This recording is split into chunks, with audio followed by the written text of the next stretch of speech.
देखिए जी, तोशाखाना केस इस वक्त शायद दुनिया का और इस कायनात का आखिरी ट्रायल है। सिर्फ किसी एक को कहना कि ये उसका कसूर है, मेरे ख्याल से काफी इदारे इसमें इन्वॉल्व हैं। वो इमरान खान पे आज हमले की नीयत से आए थे। इमरान खान को वो हमला करना चाहते थे और वो जो बोतल फेंकी गई है उस बोतल के अंदर कौन सा लिक्विड था ये अभी हम देख रहे हैं।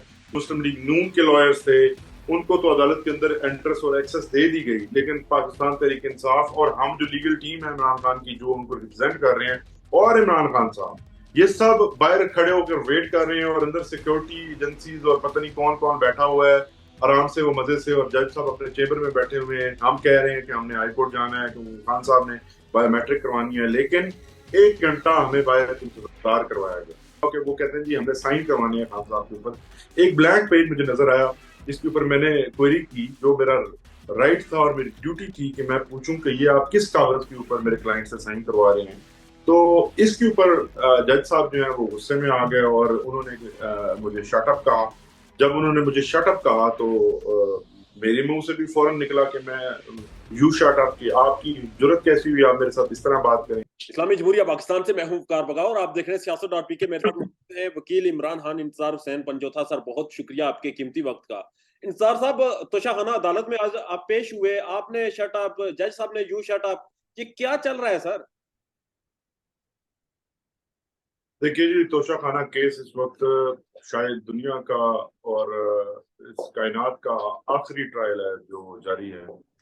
इसके बाद शायद दुनिया खत्म हो जाएगी और इसके इसको अचीव करने के लिए जो दिन रात हम देख रहे हैं कि अदलिया की जानब से भी और हर तरफ से, हर इदारे की तरफ से हमें नजर आती हैं चीजें। बहुत अफसोसनाक है कि जिस तरह से इस ट्रायल को इमरान खान जैसे लीडर के लिए किया जा रहा है, जिसमें फेयर ट्रायल की जो अपॉर्चुनिटीज हैं वो उनको डिनाई की जा रही है। लेकिन आप देखेंगे आई रोज इसमें इसी ट्रायल की वजह से आप देखेंगे 18 मार्च जैसे वाकयात हुए, इसी ट्रायल की वजह से लाहौर जमान पार्क के ऊपर जो 14 मार्च को जिस तरह से धावा बोला गया था और इतनी बड़ी तादाद में फोर्स लेके गए थे और जो कुछ हुआ था वो आप सबको मालूम है। तो यहाँ पे सिर्फ किसी एक को कहना कि ये उसका कसूर है, मेरे ख्याल से काफी इदारे इसमें इन्वॉल्व हैं जिनकी वजह से ये फजूल सा केस। अच्छा, तो केस क्या है, केस के मेरिट्स आप जानेंगे तो आप हंसेंगे कि ये केस क्या है।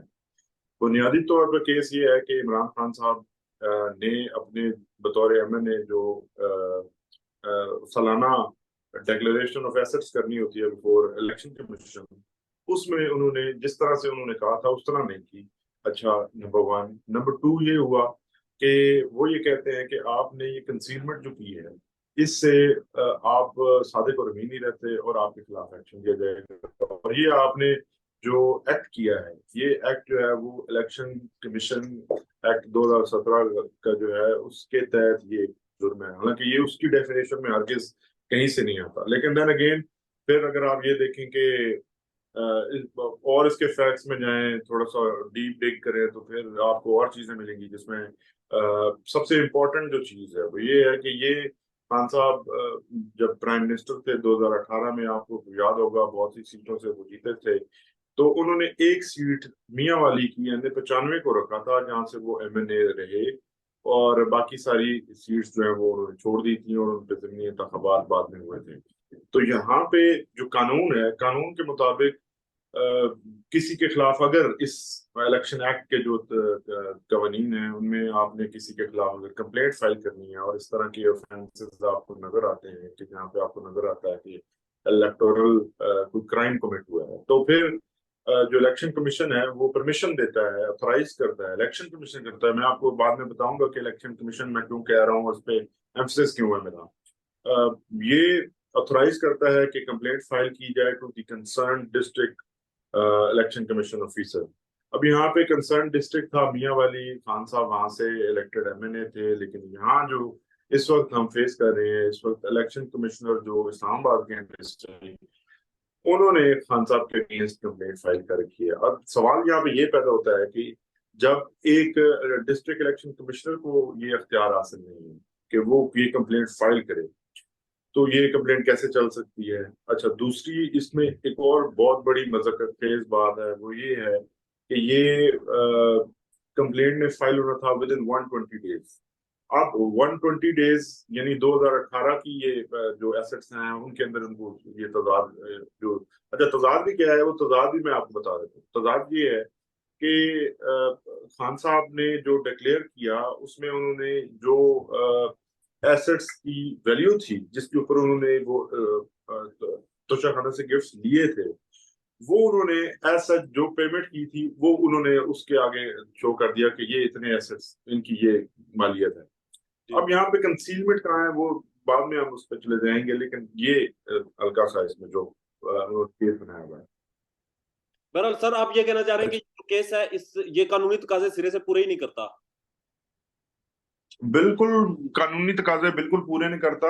और इसमें सबसे इम्पोर्टेंट चीज ये है कि ये 120 क्या 1095 दिन से भी ज्यादा देर के बाद जो है खान साहब के केस फाइल किया गया है। फिर मैं आपको और मजे की इसमें जो मजे का केस चीजें हैं, जैसे मैं पहले इलेक्शन कमीशन कह रहा था, अब यहाँ पे इलेक्शन कमीशन से मुराद ये है कि इलेक्शन कमीशन के जो मेंबर्स हैं, जो अपॉइंटेड मेंबर्स हैं, वो हैं इलेक्शन कमीशन। इलेक्शन कमीशन के तमाम अख्तियारात इलेक्शन कमीशन के तमाम मेंबर्स मिलकर उसको इस्तेमाल करते हैं, एज अ बॉडी काम करते हैं। जब सबकी तरफ से आता है तो इलेक्शन कमीशन होता है। अगर एक मेंबर सिर्फ उन सब में से या चीफ इलेक्शन कमीशन कुछ करना चाहे तो वो भी election commission according to the definition वो नहीं बनता। यहाँ पे खान साहब के अगेंस्ट जो कंप्लेंट फाइल की गई, जो उसकी ऑथराइजेशन थी, वो सिरे से थी नहीं, यानी इलेक्शन कमीशन ने उसको ऑथराइज ही नहीं किया। और सेक्रेटरी इलेक्शन कमीशन ने ये एक लेटर लिखा है to the district election commissioner of Islamabad, और उस बेस के ऊपर ये कंप्लेंट। तो ये इसके बाद आप देखेंगे पे लिखा है सर, सेक्रेटरी इलेक्शन कमीशन को क्या जरूरत थी लिखने की, या किसी ने उन्हें कहा था, या कहीं से मॉनिटर हो रहे हैं वो? देखिए वो एक और चीज है, आप ठीक कह रहे हैं, मॉनिटर तो सारी हो रहे हैं यहाँ पे, कौन मॉनिटर नहीं हो रहा।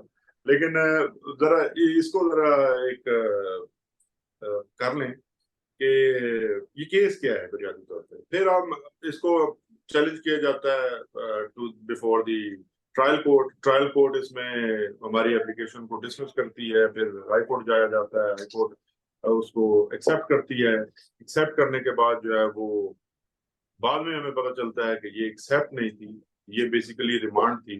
और विद इन 7 डेज डायरेक्शन दी गई टू दी ट्रायल कोर्ट के आप उसको डिसाइड करें, जो उन्होंने बहुत ही उजलत के साथ 3 दिन के अंदर कर दी।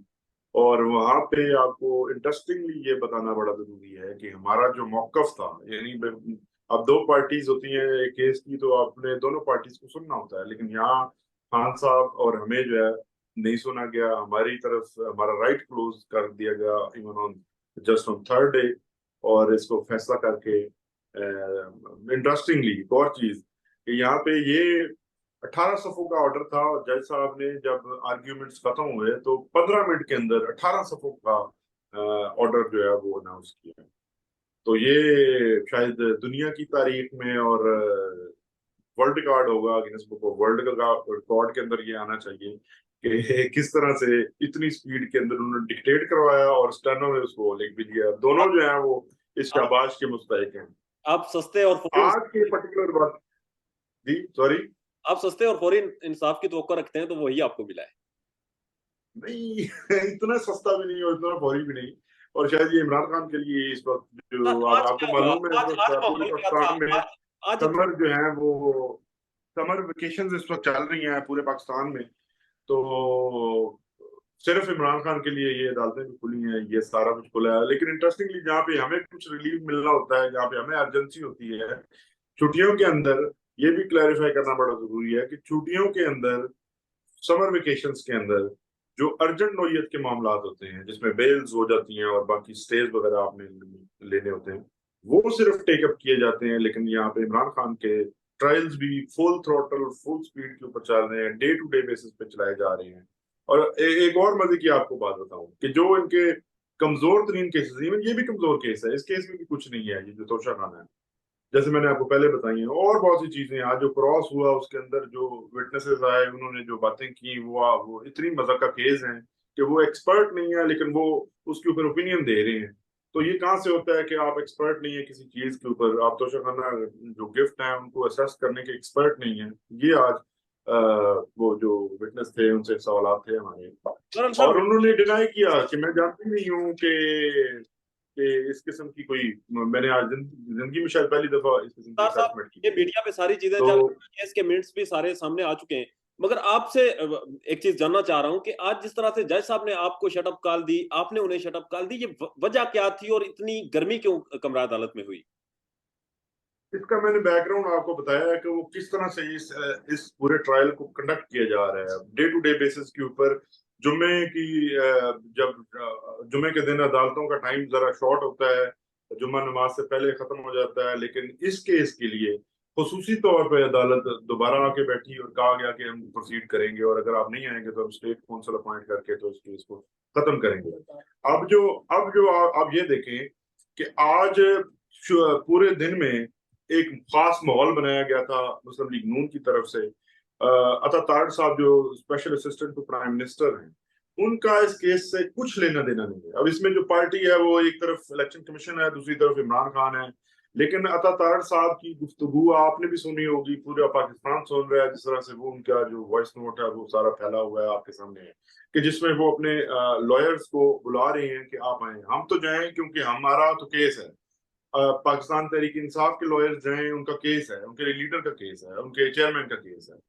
तो नू लीग किस कैपेसिटी में वहां पे लॉयर्स इकट्ठे करती है, और वो जो माहौल आज यहाँ आपको नजर आया या देखा, आपने देखा कि वो हुल्लड़बाजी और वो वहां पे बदमाशी करने आए थे। बेसिकली बेसिकली उनके 3-4 प्लान्स थे जो हमें अब समझ आ गई है। वो सबसे बुनियादी जो चीज है वो ये है कि वो इमरान खान पे आज हमले की नीयत से आए थे। इमरान खान को वो हमला करना चाहते थे, और वो जो बोतल फेंकी गई है उस बोतल के अंदर कौन सा लिक्विड था ये अभी हम देख रहे हैं।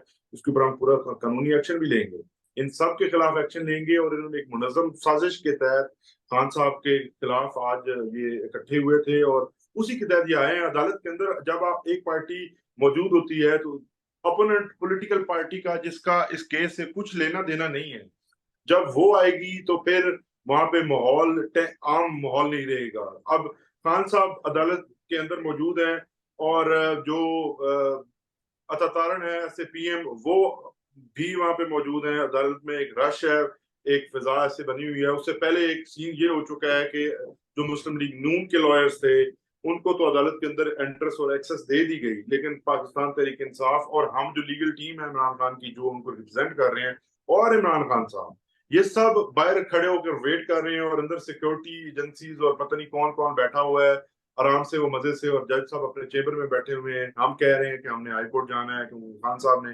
बायोमेट्रिक करवानी है, लेकिन 1 घंटा हमें बाहर इंतजार करवाया गया। उस इंतजार के बाद जब हम अंदर आते हैं तो हमारे जो ओपोनेंट्स हैं, जो पाकिस्तान तहरीक इंसाफ के ओपोनेंट्स हैं, पॉलिटिकल ओपोनेंट्स हैं, अब आपको पता है पॉलिटिकल राइवलरीज आम राइवलरीज नहीं होती, तो वो जब वहां पहले से मौजूद हैं तो एक बाइस जो है इंतजामिया की तरफ से, अदालती इंतजामिया की तरफ से और कोर्ट की तरफ से वो वाजे था।